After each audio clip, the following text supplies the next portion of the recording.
요번에 논문이에요. 예. 이 논문을 보면 뭐가 나와 있냐면 B5가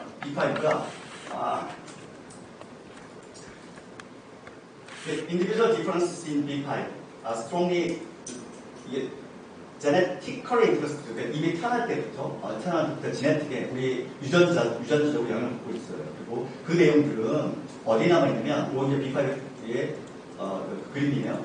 어디에 남아 있냐? 뉴로티스는 어디에 남아 있고, 어그레오데스는 이 뇌에 어디에 남아 있고, 그래서 이렇게 MRI 찍어보면 어떻게 나오고 뭐 이런 내용들이 여기 다 들어가 있어요. 그러니까 이건 B5는요, 여러분들이 나는 N으로 다 설명 못해, A로 다 설명 못해 이렇게 웃길 수는 있겠지만 여러분들의 뇌를 fMRI를 찍어보면 그 안에 증거들이 다 남아있어요. 증거들이 다 남아있어. 그래서 이건 거부할 수 없는 내가 반증이 불가능한. 그리고 얘는 뭐예요? 성격은 좋고 나쁜 게 없다가 아니라 나쁜 요인이 분명히 있어요. 어떤 요인이 제일 나쁜 요인이에요? N이에요. 신경증성은요, 여러분들의 어디서 확인이 가능하냐면 변형계 편도체예요. 편도체의 반응 정도가 남들보다 유독 그 반응 정도가 센 사람들이 있어요. 반응의 민감도가 세다는 거예요. 그러니까 작은 위험에도 크게 반응하겠죠. 작은 불안에도 너무 불안하겠지. 그쵸? 이런 사람도 어때요? 굉장히 예민하게 불구해요. 사람들에 대해서 뭔가 좀 긍정적으로 보기보다는 부정적으로 볼 가능성이 높겠죠. 어떤 일에 대해서도 마찬가지예요. 잘 될 거라고 생각하기보다는 일이 안 될 가능성에 대해서 훨씬 더 크게 평가할 거예요. 그건 사실은 어떤 사람들하고 관계를 좀 원만하게 맺거나 또 일을 함께 처리하거나 라고 할 때 부정적인 요인으로 분명히 작동을 해요. 그래서 이런 요인들은 성격은 좋고 나쁜 게 없다가 아니라 성격은 좋고 나쁜 게 있다의 반증, 즉 없다는 검증이 안 됐으니 얘는 뭐예요? 얘가 검증이 됐기 때문에 얘는 뭐예요? 성격은 좋고 나쁜 게 있다가 과학적 증거로 채택이 되고, 그리고 나는 여기 해당되지 않아, 나는 16가지 중에 해당되지 않아, 그 증거는 분명히 찾을 수 있지만 나는 이 5가지 중에 해당되지 않아, 다른 어떤 것도 나는 설명할 수 없어 라는 것은 여러분들 뇌에서 설명이 불가능해요.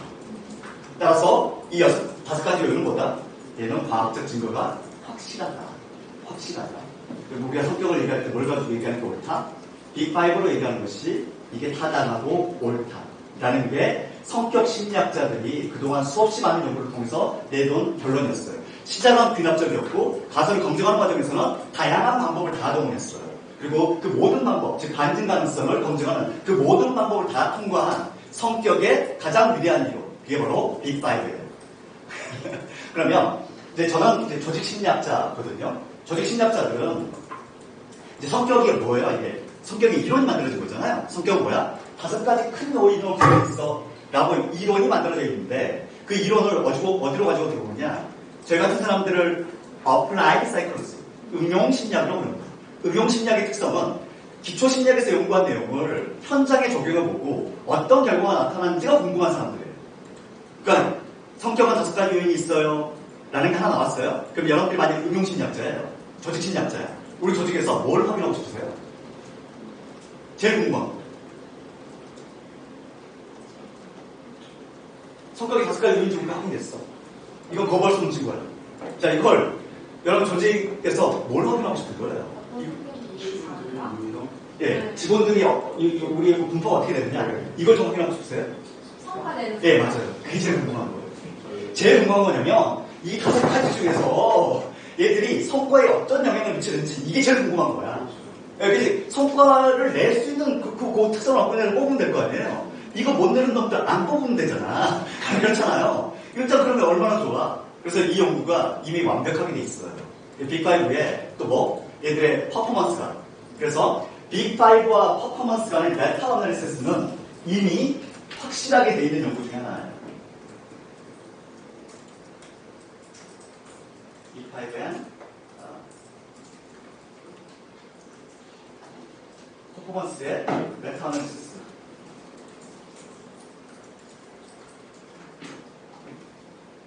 메타 어널리시스는 이게 얘가 아마 그죠? 이상합니다. 네.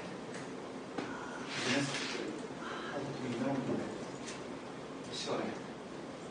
아무튼 자, 이런 연구들은 이미 다 돼 있습니다. 그러니까 여기에서 한번 생각해 보시죠. 이 5가지가 있는데 5가지 중에서 성과를 가장 잘 예측해주는 변수.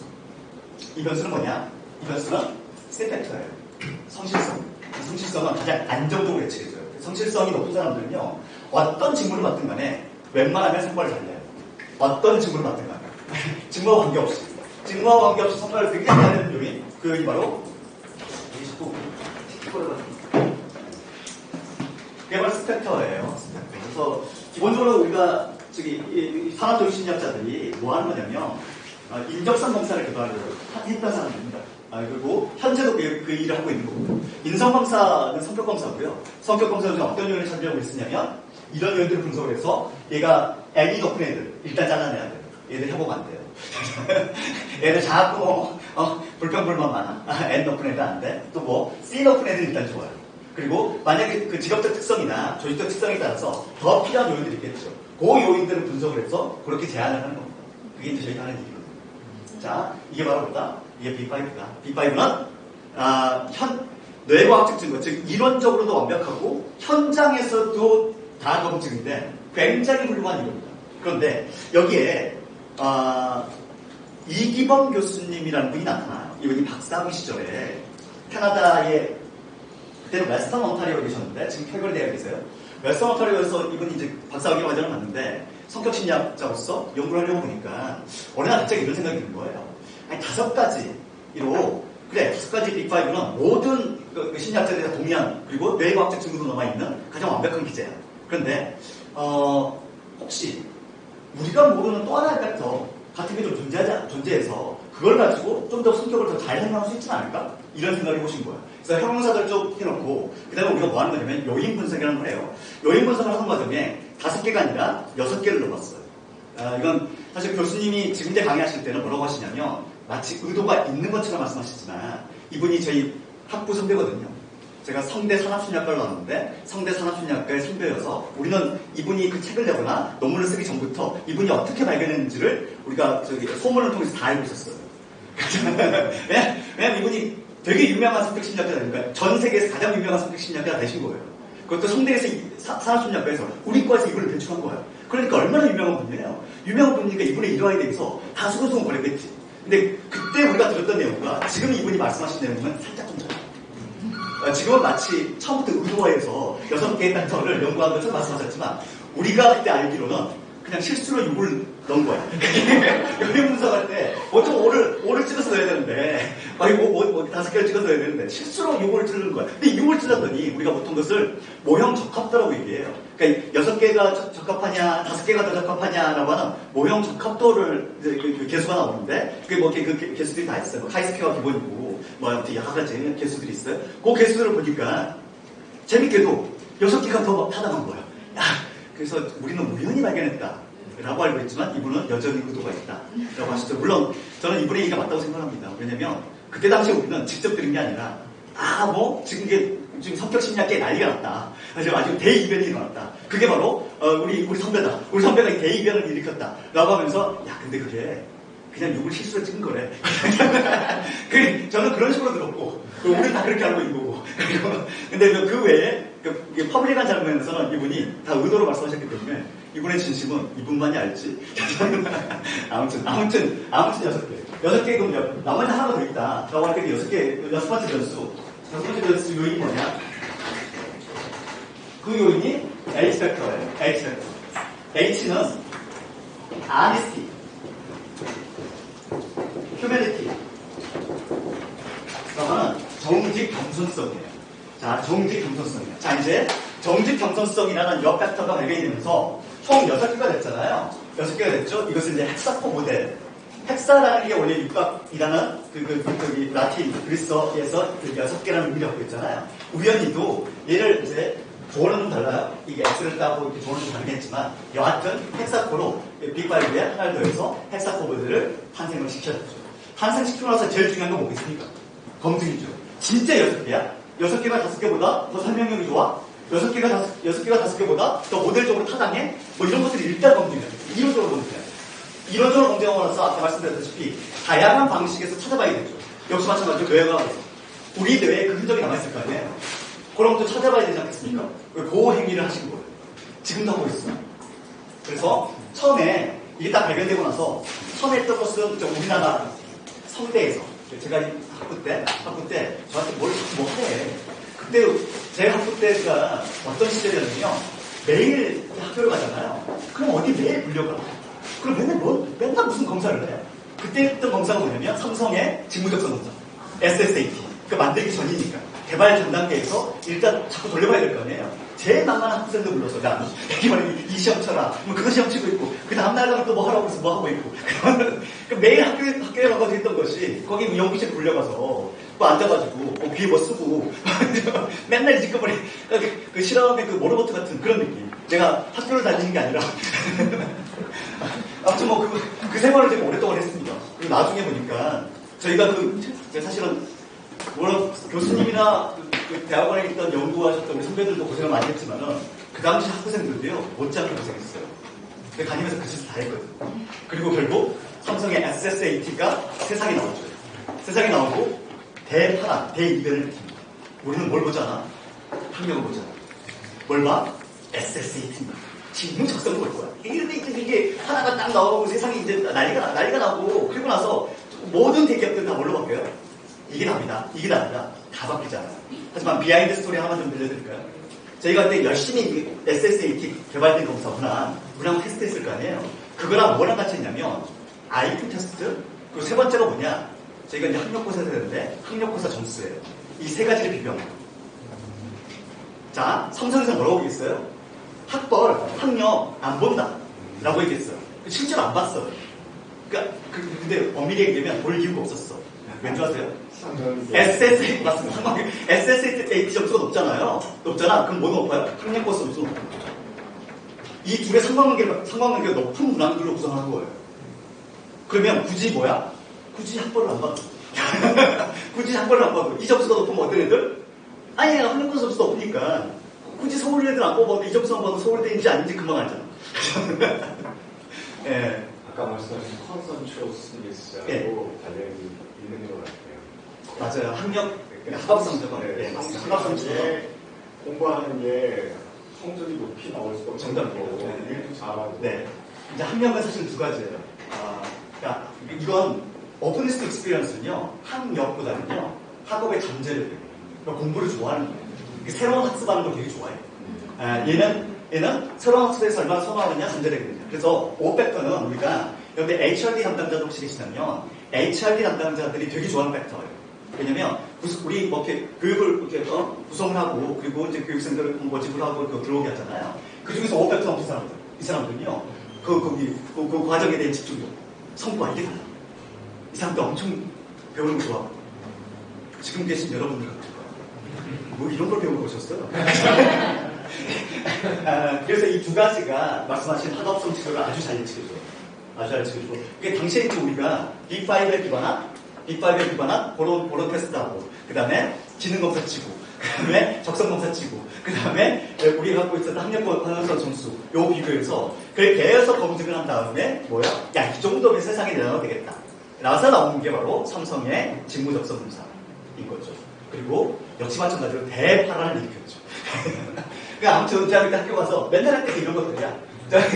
요거 맨날 하다 보니까 우린 되게 이게 익숙한 거예요. 그래서 적어도 당시에 성대 산업심리학과 다니는 사람 중에서 삼성의 직무적성 검사를 떨어졌다는 얘기를 단 한 명도 들은 적이 없어요. 우리는 이 시험이 너무 쉬운 거야. 도대체 이 시험을 왜 떨어지는 거야? 왜냐면 너무 많이 쳤으니까 너무 익숙한 거예요. 이거 내가 아는데 막 문화를 무리하고 들어갔는데 떨어질 리가 있나요? 하여튼 HA 팩터라는 게 발견이 돼요. 발견이 되고 나서 자 이제 6개가 타당하다라는 게 곳곳에서 증거들이 나타나기 시작해요. 5개보다 6개가 타당해요. 특히 어디에서? 저기에서. 그래서 산업조직심리학자들이 더 좋아해요. 일반적인 사회에서 H 팩터보다도요 산업조직심리학자들이 너무 사랑해. 왜?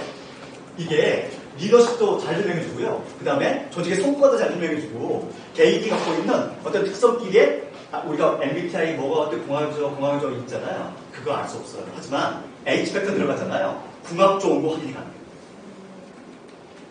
궁합이 확인이 가능해요. H랑 뭐를 보는 거냐면 H랑 뭐를 보는 거예요. H 플러스 O가 뭐냐면 개인의 가치관이에요. 사실 우리가 궁합이라고 얘기하는 것은 잘못된 표현이에요. 가치관이 비슷한 사람들은 되게 잘 어울리고요. 가치관이 다르면 그때 사람들은 되게 어긋나게 돼 있어요. 근데 H하고 O가 요 팩터가 사람들의 가치관을 드러내는데 그 가치관이 유사한 사람들끼리 아주 잘 어울려요. 결혼정보회사가 가장 그렇죠. 여튼 이게 이제 그 H팩터고 H팩터가 조직에 잘 쓰이는 이유는 잘 보세요. 아까 좀 우리 선생님 말씀하셨다시피 C 넣으면 성과 잘 낼 것 같아요. 실제로 C 넣은 것은 메타 어널리시스를 통해서 성과를 잘 내는 가장 중요한 요인을 밝혀줬어요. 잘 생각해 보세요. C가 높은데 H가 낮아. C가 높은데 H가 낮아. 그렇죠. 여러분 혹시 이런 얘기 들어보셨어요? 불법은 성실하다? 그러니까 그러니까 불법은 안 들켜야 되잖아. 그런데 그럼 내가 어때? 친이라 되겠죠. 성실해야지 안 들킬 수 있잖아. 그래서 H가 낮은데 C가 높은 사람은요, 조직에서 실제로 성과를 내요. 근데 뭐예요? 뒤에서 자기 거 챙겨. 근데 그 누구도 그걸 모르고. 그 한참 뒤에 밝히죠. 이번에 뭐 부산은행, BNP, 몇백억 횡령 이런 거 있잖아. 그 3천억이에요. 그렇게 횡령하는 거. 얘가 얼마나 성실하니까 안 걸린 거야. 잘 생각해보세요. 얘가 부성실했어. 그럼 주변에 가서 자꾸 누가 체크했을 거 아니야. 너 왜 그렇게 하니? 성실하니까 안 걸렸어. 근데 H가 낮잖아요. 이런 거. 조직의 리더도 마찬가지예요. 리더도 마찬가지고. 이런 것들이 H로서 그전에는 야, C 넣고 되게 좋은 건데? 라고 해서 설명을 못했던 영역이 H가 딱 들어가는 순간 설명이 되게 풍성해지잖아. 너무 잘 설명을 해줘. 야, 이거다. 그래서 조직 심리학자들은, 산업 심리학자들은 H팩터를 나타납니다. 왜? 조직에서 훨씬 더 저 설명량이 높기 때문에. 그게 이제 H팩터 심리학이라는 거고. 그러면 이제 마무리해야 되니까. 그럼 진짜 H가 우리 뇌에 남아있느냐? 그게 되게 궁금하잖아요. 정직, 정선. 이거 품성 아니야, 품성? 품성은 사회적 학습에 따라서 그걸 개발되는 거지. 이게 내가 태어날 때부터 이걸 타고난다? 이거 좀 아닌 것 같은데? 이런 생각을 해볼 수 있잖아요. 그래서 보통 이런 걸 증거를 찾을 때 가장 많이 쓰는 기법 중에 하나가 뭐냐면 쌍둥이 연구예요. 쌍둥이 연구예요. 그러니까 우리가 트레이트의 대표적인 것 중에 하나가 뭐예요? 지능이에요. 지능이야. 그러니까 지능이 뭐야? 지능이 얘가 타고나는 거다. 처음 들어보세요? 지능 타고나요. 지능 뭐 개발되고 이런 거 아니에요. 지능 훈련에서 바뀔 수 있는 영역은 극히 제한적이에요. 지능은 태어날 때 이미 타고나요. 부모로부터 다 물려받는데 이때 남자분들은 조금 안도하셔도 될 게 엄마로부터 받는 영향력이 더 커요. 통계적으로 엄마 쪽하고 성공률이 더 높기 때문에 그래서 아빠들은 약간 좀 안심하셔도 됩니다. 그러니까 아이가 혹시 지능이 좀 좋지 않다 하더라도 아빠 탓보다는 엄마 탓이 크다 라고 생각하시면 돼요. 자, 그런 건 지능 타고납니다. 지능 타고나는데 지능 타고나는데 이거 타고나는 것은 어떻게 우리가 확인이 가능하냐면 제일 많이 쓰는 스킬이 쌍둥이 연구예요. 특히나 일단성 쌍둥이. 일단성 쌍둥이 이 두 사람은 뭐는 거야? 성인이 됐을 때 얘들의 지능의 상관관계를 분석하는 거예요. 그러면 일단성 쌍둥이의 지능의 상관관계가 0.85예요. 무지하게 높죠.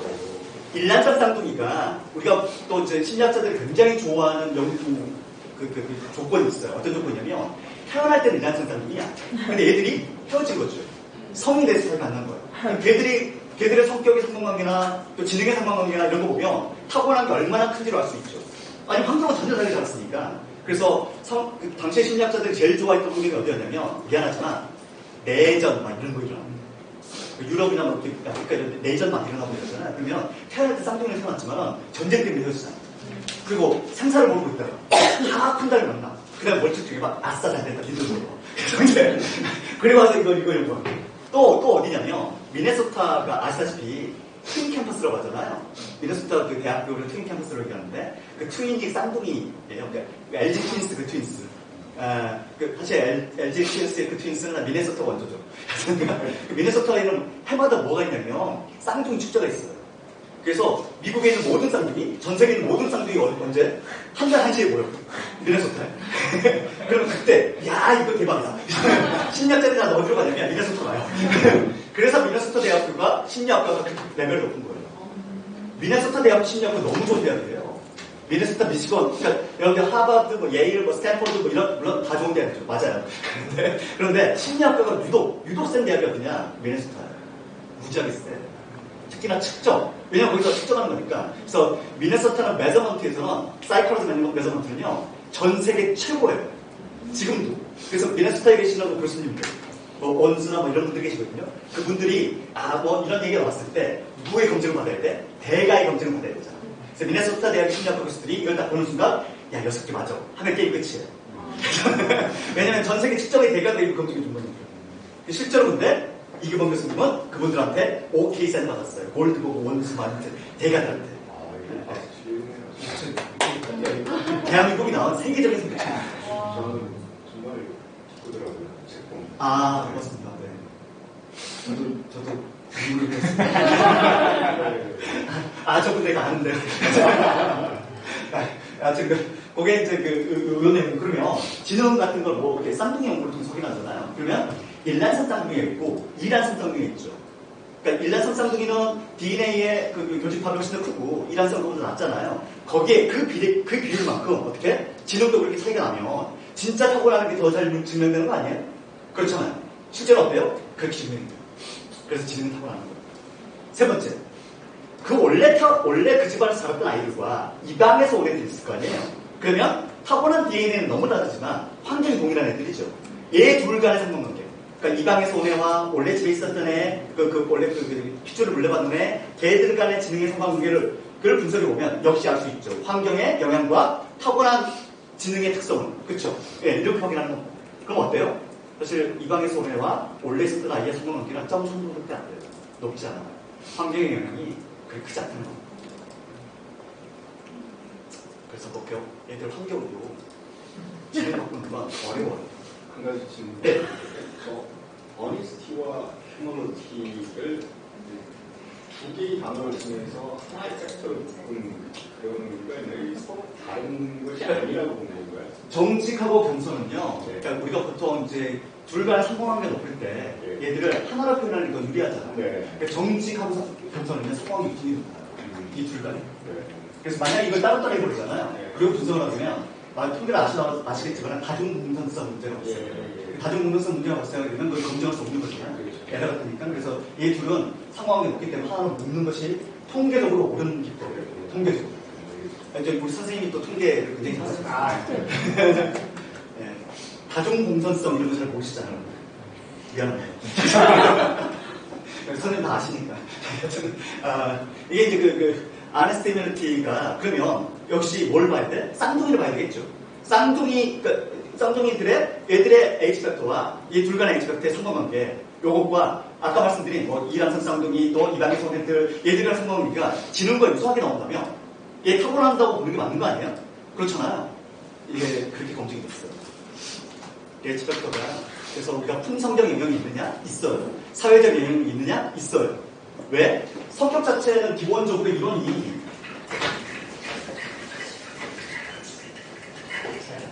성격의 기본 이론은 성격이 우리가 표출되는 거, 내가 갖고 있는 트레이트라는 게 있잖아요. 지난번에 제가 역량 모델링 할 때도 한번 설명드렸지만 기억하시는 분이 제발 있었으면 좋겠어요. 자, 이 트레이트가 그냥 튀어나와요? 항상 이 트레이트 내가 갖고 있는 특성이 언제든지 막 나옵니까? 안 나오죠. 왜? 뭐가 중요해요?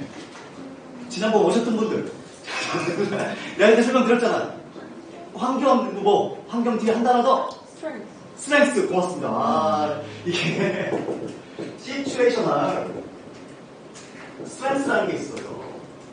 환경의 강도란 말이야. 강도. 이 강도가 세. 환경의 압력이 세. 강도가 세. 그러면 자기 트레이트 나와야 한다. 안 나온다고 합니다. 다 똑같아진다. 제가 훈련병 말씀드렸잖아. 기억나요? 네, 기억하셔야 돼. 자, 논산훈련소 애들은 훈련병이야. 얘 트레이트들 다 다르잖아. 성격 다르고, 지능 다르고, 환경 다르고, 뭔가 개인의 포인트 수단들이 다 다른데. 그런데, 딱 들어가자마자 다 바보가 되잖아. 다 바보가 되는 이유는 환경의 강도가 너무 센 거야. 너무 세니까 개인의 특성이 나타나요? 안 나타나지. 그 트레이트는요, 뭐에 따라 달라져요? 시츄에이셔널 스트렝스가 높으면 안 나오고, 얘가 언제 튀어나와요? 그러면 얘가 낮다 보니까 그것도 퍼시브돼요. 엄밀히 얘기하면 시츄에이셔널 스트렝스를 객관적으로 측정하는 게 아니라 지각된, 인식된 시츄에이셔널 스트렝스예요. 그러니까 조직에도 어떤 애들이 있냐면 처음에 이제 입사에서는 어때요? 얘들이 사회 온도를 크게 느낄 거 아니야? 그쵸? 그럼 개인의 트레이트가 나와요? 안 나와. 특히나 채용, 연계형, 인턴 이런 거 있잖아. 애들이 인턴을 뽑아놓고 나서 그 중에 우리 정규직 시키겠대. 이러면 애들이 다 어때? 그렇게 성실한 놈들이었어. 인턴 때 얘들 그렇게 부지런해. 아침에 그렇게 일찍 나올 필요가 없는 거. 이렇게 치우지 말란다 치워. 뭐 이렇게 이타적인 애들만 다 모아놨어. 이렇게 이타적인 놈들 왜 그래요? 강도가 세잖아. 걔들은 뭐 하는 게 유리해? 거기에서는 자기 트레이트 숙이고, 이 강도에, 여기에 맞춰서, 퍼스티브, 그 인식된 거에 맞춰서 그렇게 행동하는 것이 유리하죠. 그러다 또 하나, 나중에 어떻게 돼요? 희한한 놈들이 나오죠. 그 희한한 놈들이 도대체 왜 나오는 거예요? 얘들 드디어 뭘 읽은 거야? 조직 돌아가는 판을 읽은 거야. 아, 나 이런 거구나. 야, 내가 이렇게 해도 안 걸리는 거구나. 야, 요 정도로 찔러봐도, 요 차장님이 그냥 수용하구나. 아, 저거 내가 약간 이렇게 해도 괜찮겠구나. 소위 말해서 판을 읽은 거야. 그럼 뭐가 나와요? 그때서야 트라이트가 나와요. 그때서야 트라이트가 나와요. 그러니까 채용 연계형 인턴에서 얘들의 성실성을 평가한다. 이런 것들은 거의 쉽지 않은 일이에요. 정말 쉽지 않은 일이에요. 아, 오히려 평판을 듣는 게 더 나을 수도 있어요. 여튼 뭐, 요게 이제, 인식된 그 상황적 강도고, 파시티브들, 인식된 상황적 강도고, 거기에 따른 트라이트가 나올 수도 있고, 나오지 않을 수도 있는 거예요. 이게 트라이트의 특성이거든요. 그래서, 저는 뭐, 여기 이제 영양 모델을 공부하러 오셨으니까, 영양의 아주 중요한 구성 개념 중에 하나가 뭐냐면, 트레이트예요. 영양, 스펜서가 이걸 빙산모형으로 얘기를 했죠? 기억을 하셔야 되는데. 자, 영양 빙산이에요. 겉으로 표현되는 건 지식 스킬, 이런 거야. 안에 있는 건 뭐예요? 트레이트죠. 트레이트야, 밸류야. 이런 것들은 빙산 아래에 있으면서 어디에 영향을 미쳐요? 위에 있는데 영향을 미치고 있잖아요. 그러니까 우리는 이걸 잘 확인해야지 뭘 확인할 수 있어요? 잠재력, 리더의 잠재력을 확인할 수가 있죠. 이걸 확인해야지 리더의 드라이브먼트, 이런 것들을 확인할 수가 있어요. 뭐 탈선이라든가 아니면 부정적인 것들은 겉으로 보이는 거 가지고는 우리가 확인이 하기 쉽지 않아요. 그래서 아래에 있는 것을 확인해야 되는데, 그래서 영양의 기본은 뭐예요? 밑에 있는 요게 영양을 미치는 더 큰 요인이 된다. 라고 하는 게 스펜서의 이론이고, 그리고 그 이론을 제가 지난번에 여러 번 말씀을 드렸었죠. 자, 이게 이제 그 전체적인 H와 트레이트에 관련된 내용입니다. 혹시 더 궁금하신 점 있어요? 네, 저는 지금 말씀하신 이전 교육이라는 걸 못 받아서 모르겠는데, 그 트레이트라는 것도 그러면 저 5팩터 또는 6팩터로 평가될 수 있는 그럼요. 정답입니다. 왜냐면 트레이트는요, 가장 기본적인 성격이고요. 두 번째가 지능. 성격과 지능이 트레이트 타고나는 거니까. 그럼 그걸 우리가 측정을 해봐야 될 거예요. 왜? 영양에서 중요한 것이 트레이트니까 그거 알아야 될 거 아니에요. 그 측정하는 방식은 빅5 검사나 헥사코 검사나 혹은 뭐 다른 트레이트도 다 성격적 특성 중에서 좀 어두운 특성들, 다크 트라이어드거나 그런 특성들을 이 영양에 집어넣을 필요가 있다라고 주장하는 게 지금 산업전시 심리학자들의 대세예요. 그래서 오늘 여러분들께 그 얘기를 좀 드리고 싶은 거고. 네. 이 얘기 나온 김에 그럼 지난번에 좀 진행했던 내용을 짧게라도 좀 요약해 드리면 좀 도움이 될까요? 영양 모델에 대해서 좀 기본적인 개념을 좀 알고 넘어갑니다. 네. 지난번에 들었던 분들은 약간 같은 내용이 좀 반복될 수도 있어서. 근데 기억나지. 그래서 제가 진행을 하면서 지난번에 들었던 분들한테는 계속 여쭤볼게요. 여쭤보고 아니 뭐 얼마나 잘 얘기했는지 그러면 될 것 같아요. 그렇게 얘기하면 됐습니다.